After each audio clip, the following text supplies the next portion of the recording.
I think I'm on pretty safe ground in assuming that most of us gathered here this evening have never heard of Keziah Brazar. Who? Exactly, yes.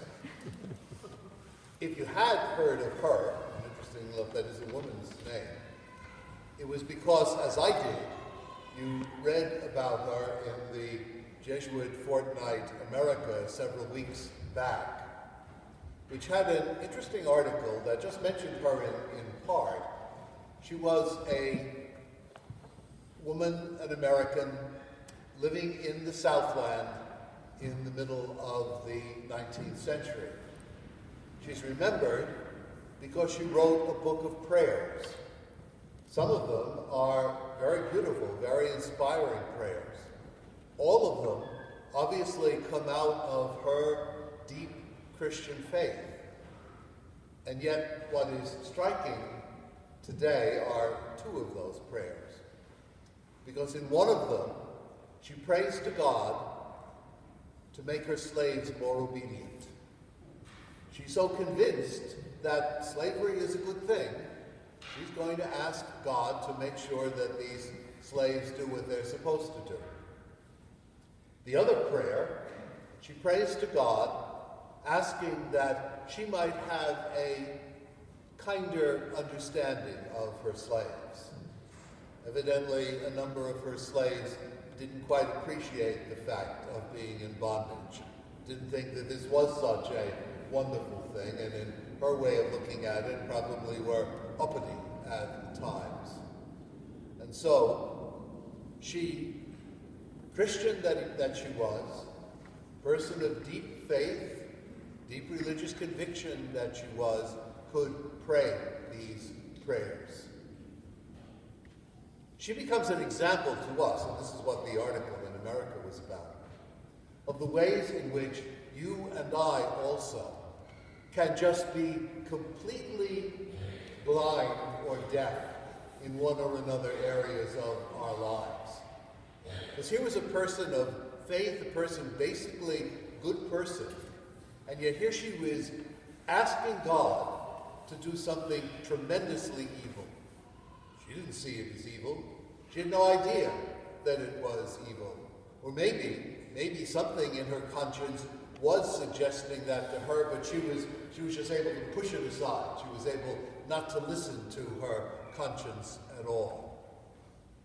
The question becomes, are there ways for you and for me in which we do that same kind of thing, in which we could even end up, as Brevard did, praying to God, asking for things that ultimately are terrible, that ultimately are wrong, because we've so convinced ourselves that they are right. I think we hear echoes of that in the scriptures tonight.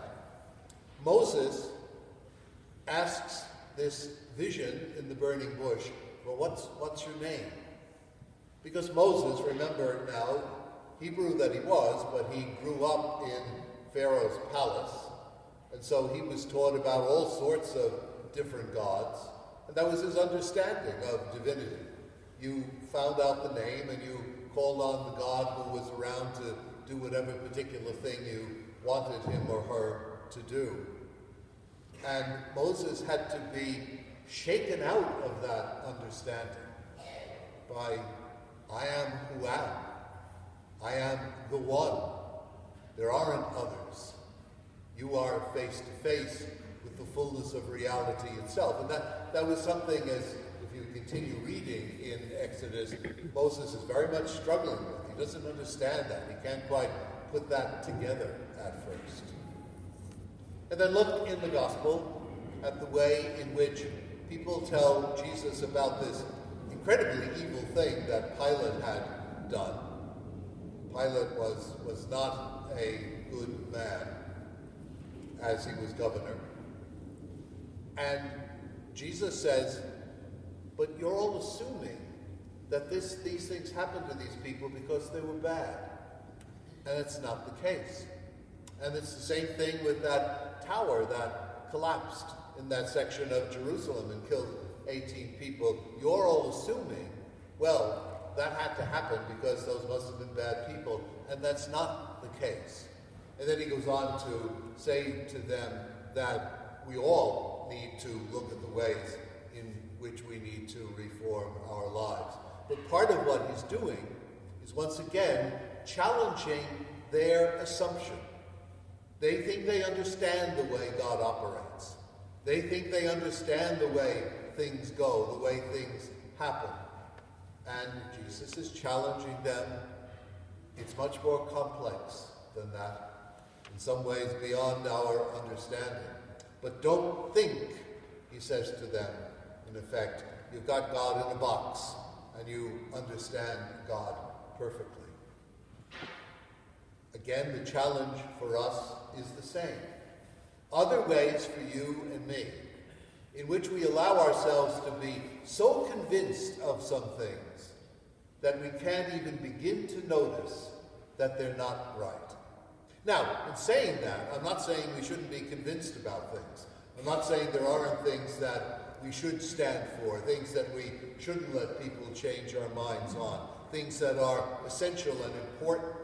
And it's terribly important for us to stand for them, of course. But at the same time, does it not happen that some of those things that we think are so self-evident, that we think are so important to my whole understanding of life, really aren't? And we need to allow them to be challenged. And we need to allow them to be changed. And we need to learn how to listen to the Scriptures, to listen to one another, to listen to our experiences as we allow the Spirit of God to help us move beyond those attitudes of mind and heart that we're locked into that are really keeping us from becoming fully the people of love that we are called to be.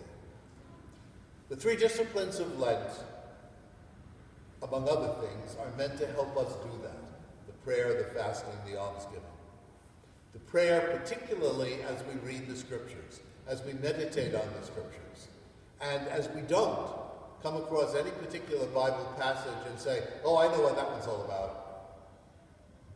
But to look at it carefully, to let it challenge us, to let it open our minds a bit more.